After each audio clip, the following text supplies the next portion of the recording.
I would say this, you highlighted the importance, number one, and as did Senator McCain, of passing the defense authorization. I've been to the floor twice on this issue because I think it's so important for our country. The notion that it's been half a century since we have failed to pass this authorization, what is at stake for our troops and for the troops and the message that it sends to them? We still are at war, in 2 wars. There are threats that face our country every day, and our military men and women, we owe it to them that they know that we're going to pass this authorization to address issues like pay increases and issues like weapons that they need and all of the fundamental day-to-day issues to make sure that they know that we're behind them. But this issue of the detainee policy of this country, I would summarize over the last few months in the Armed Services Committee. Military leader after military leader has come before our committee, and we've asked them about this issue of how do we treat detainees. And I questioned General Carter Ham, the commander of Africa Command, about what we would do if we captured a member of al-Qaeda in Africa. And you know what he said? He said he would need some, quote, lawyerly help to answer that one. Is that what we've come to? Our commanders need lawyerly help in order to know how to deal with captured terrorists and how to treat them within our system to make sure that we have a secure place to gather intelligence from them and to ensure that the American people and our allies are protected. This detainee compromise that the majority leader is holding up the entire authorization bill for was an overwhelmingly bipartisan compromise. This provision in the committee was voted 25-1 in support of this because there is such a need to address how we treat detainees. And as Senator Chambliss already highlighted, we have a 27% recidivism rate from those who have been released from Guantanamo. Just a couple of examples of what those individuals are doing right now against us, our troops, and our allies. For example, the number 2 in al-Qaeda in the Arabian Peninsula was someone we released from Guantanamo. Another top commander of the Taliban in the Quetta Shura is out planning attacks against us as someone that we released from Guantanamo. That's why this issue cries out for a detention policy for our country. This is a very important issue to be brought to the floor along with the entire authorization.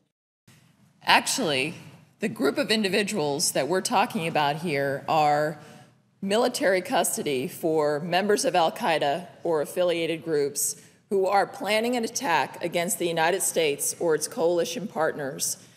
And I wanted to add that Mr. Brennan, whom the majority leader has cited on behalf of the administration as objecting to this provision, he doesn't seem to, in his speech to Harvard that he gave recently, appreciate who this provision applies to and that there is actually a national security waiver in the provision. So I would ask the administration and Mr. Brennan, again, to read the provisions that were passed on a bipartisan basis by the committee, because this is such a key issue to move forward to give guidance to our military.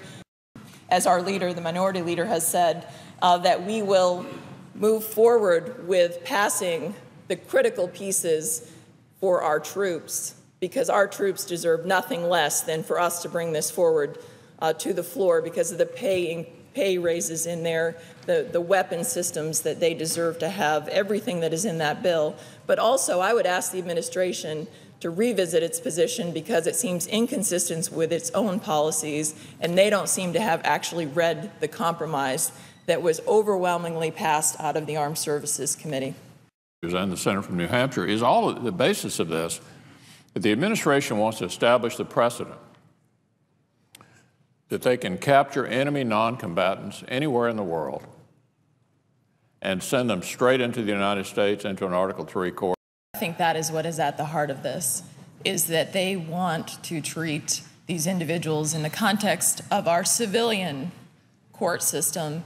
Otherwise, why would you object to a provision on military custody for those who are members of al-Qaeda who are planning an attack against the United States or have attacked the United States?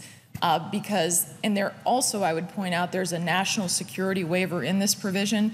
So the only thing I can take from it is that they do want to treat this war as really people who we're at war with as civilians, as opposed to who they are, who are enemies of our country. Could I ask the senator from New Hampshire, former Attorney General, a further question? Does this not lead inevitably in the direction of a mindset that would say on the battlefield, you capture an enemy combatant,